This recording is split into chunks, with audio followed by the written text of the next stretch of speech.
Picture Göbekli Tepe as a mysterious hilltop in what's now southeastern Turkey, where massive T-shaped stone pillars rise from the earth, carved with animals like snakes and foxes. Built long before cities or writing, way back when people were still hunting and gathering, it's a puzzle that hints at something bigger. The folks who made it lived in a world of wild grasses and roaming herds, yet they hauled these giant stones into place, suggesting they had skills and ideas beyond what we'd expect. Their bloodlines tell a story too. They were part of a broader family tree rooted in the Near East, a mix of early wanderers who'd been in the region forever and newcomers drifting in from nearby lands, places like the mountains to the east or the shores to the south. Think of them as a melting pot of ancient travelers, carrying traces of even older ancestors who'd mingled with Neanderthals way back when, plus a shadowy thread some call Basal-Eurasian, a deep, mysterious root tying them to the dawn of humanity's spread.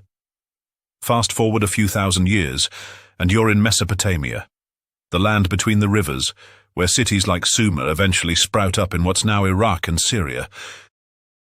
These people didn't come out of nowhere. They were cousins to the Göbekli Tepe crowd.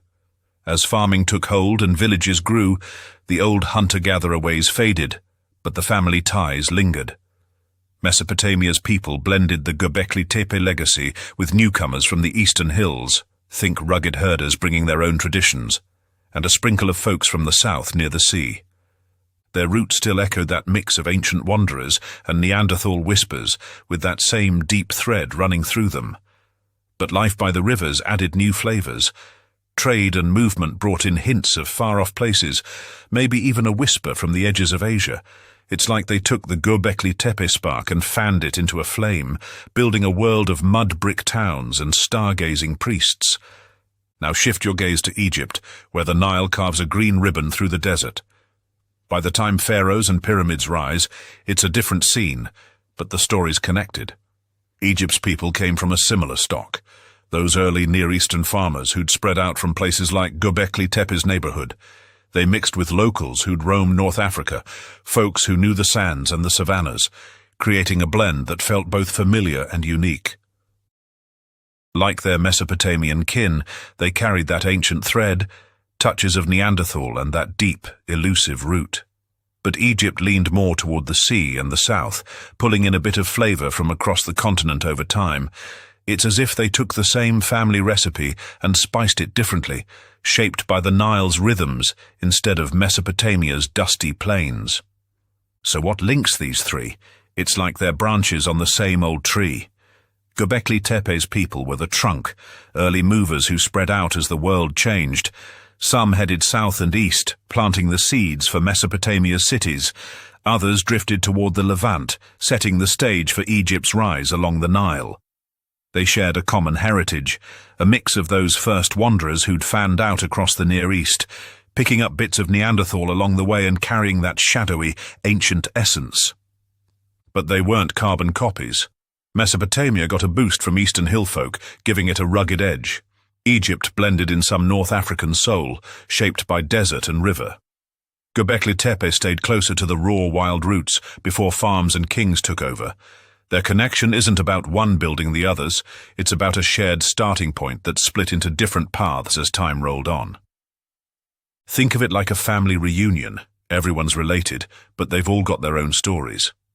The stones of Göbekli Tepe, the ziggurats of Mesopotamia, the pyramids of Egypt, they're echoes of that shared past, shaped by where life took them. Now let's step into wilder territory, ideas that stretch beyond the usual history books. Some folks believe Göbekli Tepe, Mesopotamia, and Egypt aren't just linked to each other, but to a lost civilization that once spanned the globe. This shadowy culture, they say, thrived long ago, maybe before a big flood or disaster wiped it out, and sent its survivors or secrets to places like ancient Peru, Mexico, and even Easter Island. It's a tale of hidden connections, ancient wisdom, and ruins that whisper of something bigger. Let's explore this, weaving in those far-off lands, and see what holds up. The story starts with Göbekli Tepe's strangeness, those huge pillars built by people who weren't supposed to know how. Some argue it's proof of an older, advanced society that taught them the ropes, a civilization that fell apart when the world got messy. Think floods, comets, or melting ice. From there, the survivors scattered, carrying their know-how to Mesopotamia and Egypt, but also across oceans to Peru's high plains, Mexico's jungles, and Easter Island's lonely shores. The clues? Similarities in big stonework, star-watching habits, and old tales of gods from the sky, like the Anunnaki in Sumer or mysterious builders in Andean lore. Imagine Göbekli Tepe not as a lone wonder, but a leftover from this lost world. Its builders, the theory goes, inherited tricks from a culture that knew how to move mountains, literally. When it all crashed down, maybe around the time ice sheets melted and seas rose, their descendants fanned out. Mesopotamia and Egypt picked up the pieces, turning wild gatherings into temples and farms into cities. The genetic link fits the earlier story. They're all kin from that Near Eastern cradle, but could the same spark have jumped further? Shift to Peru, where Tiwanaku sits near Lake Titicaca, its stone gateways and walls rising centuries later. The people here came from a different road, across a land bridge from Asia, long before Göbekli Tepe's stone stood tall. Their blood tells of Siberian wanderers who braved ice and plains, not Near Eastern farmers. Yet some see a thread. Those big stones, cut so precise, feel like Göbekli Tepe's cousins. Could a lost civilization have sailed over, teaching them how? The genetics say no. Peruvians don't carry that Near Eastern mix. Their story seems homegrown, shaped by Andean winds, not Old World whispers. Now head to Mexico, where the Olmec carved giant heads from stone in steamy jungles. They're another branch of those Asian migrants, their roots stretching back to the same icy crossing. Like Peru, their blood doesn't match Göbekli Tepe's family. They're a different clan altogether. But the pyramids they built later, the way they tracked the stars, makes them wonder. Did a wandering teacher from that lost world show up? The big heads and early towns suggest cleverness, but it looks like they've figured it out themselves, not from some ancient playbook shipped across the sea. Then there's Easter Island out in the Pacific, where the Moai statues stare silently. The Rapa Nui people sailed from Polynesia, their veins carrying a mix of Asian and Oceanian tales, with a faint hint of something older, maybe a whisper from an archaic group like the Denisovans. Those towering stones, hauled upright with grit and rope, echo Göbekli Tepe's ambition. Could a lost civilization have paddled over, sharing secrets? The island's isolation argues against it. Their ways grew from Polynesian roots, not a global handoff. Genetics ties them eastward, not to the Near East. Here's where it gets wilder. Some tie this lost civilization to the Anunnaki, those Sumerian sky gods spun by fringe thinkers into space travelers or ancient engineers. The idea, they're the glue, hopping from Mesopotamia to Egypt, maybe even Peru or Mexico, spreading know-how. Göbekli Tepe becomes their first outpost, Tiwanaku and the Olmec their distant echoes. But the Anunnaki are myth, not flesh. Mesopotamia's people don't carry alien DNA, just the same old human mix. Linking them to Easter Island or Peru stretches the tale thin, with no bones or tools to back it up. The glue for this theory is the what-if, big stones, star maps, and flood stories popping up worldwide. Göbekli Tepe's early date fuels it. If hunter-gatherers could do that, maybe they learned from a master race. Mesopotamia's ziggurats, Egypt's pyramids, Peru's gateways, Mexico's temples, Easter's statues, they all feel grand, like they're nodding to each other. Old myths of lost lands, Atlantis, Mu, add romance, hinting at a drowned world that touched them all. But here's the rub. The genetics don't line up. Göbekli Tepe, Mesopotamia, and Egypt share a family tree, Near Eastern roots branching out. Peru, Mexico, and Easter Island come from a different trunk, those Asian wanderers who crossed the Bering Land Bridge or sailed the Pacific. There's no sign of a mystery group tying them together, no strange bloodline popping up in Tiwanaku or the Olmec swamps. The Neanderthal traces they all carry are just human baggage, not a secret handshake from a lost tribe. The stones and stars, they're impressive, but people everywhere figured out how to pile rocks and watch the sky. Tiwanaku's walls, the Olmec's heads, Easter's Moai, they grew from local grit, not a global blueprint. And the timing's off. Göbekli Tepe fades as Mesopotamia rises, while Peru and Mexico bloom thousands of years later. A lost civilization would need boats, maps, and a trail we can't find. No weird tools or sunken cities bridge the gap.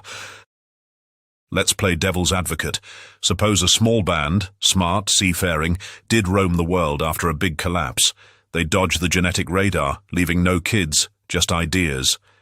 Göbekli Tepe's builders catch their vibe, pass it to Mesopotamia and Egypt. Others sail to Peru, nudge the Olmec, whisper to Easter Island. It's a stretch, but not impossible. History's full of gaps. A flood or comet could have buried their home, leaving only echoes in stone. Yet the hard truth bites. No odd DNA, no stray artifacts, no sunken fleets. The Anunnaki angle leans on old tales, not facts. Sumer's gods don't match Peru's spirits or Mexico's jaguars. It's a beautiful yarn, but the threads don't weave tight. Göbekli Tepe, Mesopotamia, and Egypt are kin, born from the same Near Eastern cradle, their roots tangled in a shared past. Peru, Mexico, and Easter Island dance to a different tune, their bloodlines tied to Asian trails across ice and waves. The lost civilization idea is a dreamer's bridge, linking them with grand ruins and wild what-ifs, but it floats on air, not evidence. Genetics keeps them apart. Archaeology roots them local. Still, the mystery lingers. Why do these places feel connected? Maybe it's just humans being human, stacking stones, chasing stars, dreaming big wherever they are. Let's dive into the captivating world of lost civilization myths, tales of vanished societies that spark wonder, fuel debate, and blur the lines between history, legend, and imagination. These stories stretch across cultures and continents, from sunken cities to forgotten empires, often hinting at advanced peoples erased by time or catastrophe. Lost civilization myths grip us because they whisper of a past grander than we know, a time when humans built wonders, sailed vast seas, or wielded secrets we've forgotten. They're part mystery, part longing, suggesting our roots run deeper than dusty ruins or old bones. Whether it's a city swallowed by waves or a kingdom buried in jungle, these tales often tie to real places or events, twisted by centuries of storytelling into something bigger. They're a canvas for dreamers, rebels, and seekers who wonder, what if history's wrong? First up, Atlantis, the poster child of lost civilizations. It starts with Plato, the Greek philosopher, around 360 BCE. In his dialogues, he describes a mighty island beyond the Pillars of Hercules, think Strait of Gibraltar, a place of wealth and power that sank into the sea after angering the gods. It's a morality tale, but Plato's details, concentric canals, grand temples, feel vivid, like he's channeling something real. Where was it? Theories bounce from the Mediterranean, Santorini maybe with its volcano-blasted ruins, to the Caribbean or even Antarctica under melted ice. Some tie it to Göbekli Tepe, saying its early stone circles hint at survivors fleeing a flood. Others see echoes in Egypt's pyramids or Mesopotamia's ziggurats, big builds from a shared playbook. But there's no hard proof, no sunken palaces, no weird tools. Genetics don't help either. Near Eastern folks don't pop up in odd places like Peru or Mexico to back a global Atlantis diaspora. Still, the myth endures. Flood stories worldwide, like Noah's Ark or the Sumerian deluge, feed it, hinting at a real disaster, maybe rising seas after the Ice Age, that drowned something big. It's a romantic what-if, a lost hub that touched the world before vanishing. Next, meet Mu, a supposed lost continent in the Pacific. This one's newer, cooked up in the 1800s by folks like James Churchward, who claimed ancient tablets, lost conveniently, told of a vast land sunk by quakes or waves. Mu was a paradise, lush, wise, its people masters of stone and stars, until it slipped beneath the ocean, leaving Easter Island's Moai or Polynesia's myths as crumbs. The idea's shaky. Geologists say no big continent ever sat in the Pacific, just islands and shifting plates. Easter Island's statues come from local hands, their makers sailing from Polynesia, not a drowned empire. Peruvian or Mexican pyramids don't match Polynesian styles, and bloodlines stay separate. Pacific Islanders trace east, not to some Mu motherland. Yet the myth lingers, fueled by old Pacific tales of flooded lands and those lonely moai staring out to sea like they're waiting for something. Lemuria's another watery ghost, born from science gone wild. In the 1800s, biologists puzzled over lemurs in Madagascar and India, guessing a lost land once linked them. Geologists later debunked it, no sunken continent, just drifting plates, but mystics ran with it. They painted Lemuria as a cradle of wisdom, its people scattering to India, Africa, or beyond before the waves took it. Some tie it to Mesopotamia or Egypt, imagining refugees bringing big ideas, think ziggurats or sphinxes. Others stretch it to the Americas, but the genetics don't budge. Native Americans hail from Siberian trails, not Indian Ocean shores. Tamil legends of a drowned Kumari Kandam off India's coast echo Lemuria, but they're local lore, not global proof. It's a poetic twist, nature's quirks spun into a lost golden age. Now shift gears to Sumer's Anunnaki, gods from heaven to earth, as old tablets say. In Mesopotamia, they're divine rulers, but fringe thinkers like Zecharia Sitchin recast them as space travelers who jump-started civilization. The myth grows. These aliens, or advanced humans, built Göbekli Tepe's stones, taught Egypt pyramid tricks, maybe even hopped to Peru or Mexico. It's a heady tale. Sumerian stories of sky beings feel eerie next to Göbekli Tepe's early grandeur. Too big for simple hunters, some say. Could they link to Tiwanaku's stone gates or Olmec heads? The catch: no odd bones, no starship scraps. Mesopotamian blood stays human. Near Eastern roots, no cosmic DNA. The Anunnaki stay myth, not history. Their lost civilization, a leap from clay tablets to sci-fi. Up north, Hyperborea shines in Greek lore, a sunny paradise beyond the cold winds, where people lived long and happy. Some pin it to Scandinavia or the Arctic, a lost haven drowned or frozen over. It's less about ruins, more about a perfect past.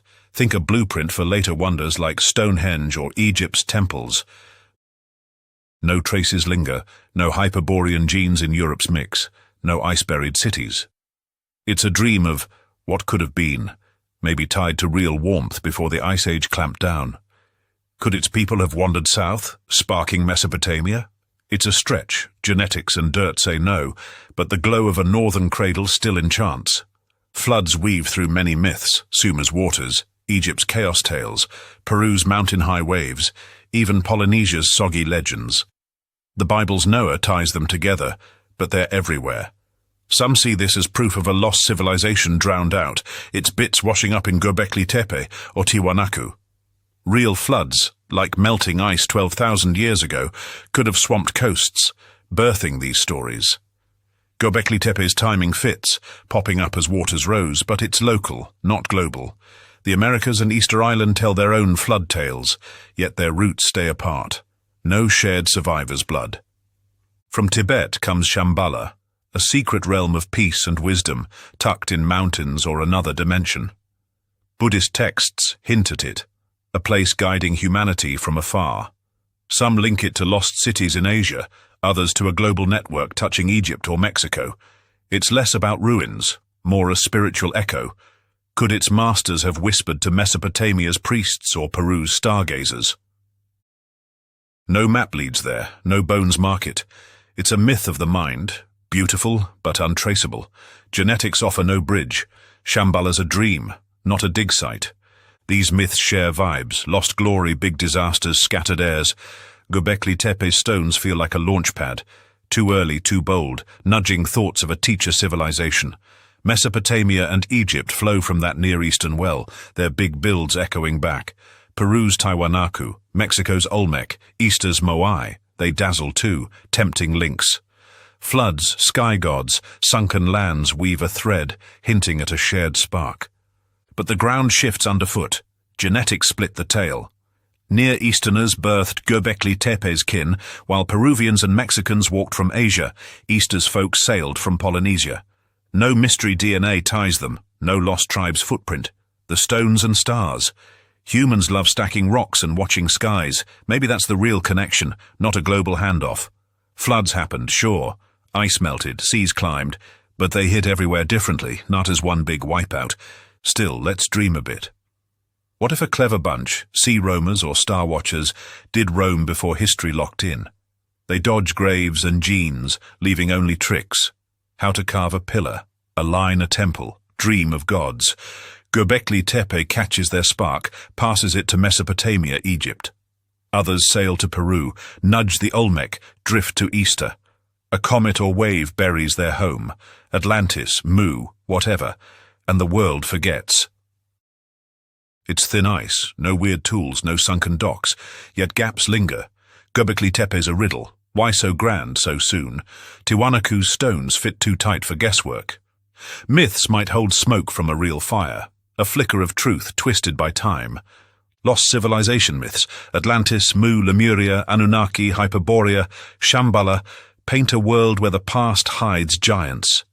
They tie to Göbekli Tepe's dawn, Mesopotamia's rise, Egypt's splendor, even Peru, Mexico, and Easter's far-off wonders. Genetics and dirt say they're separate stories.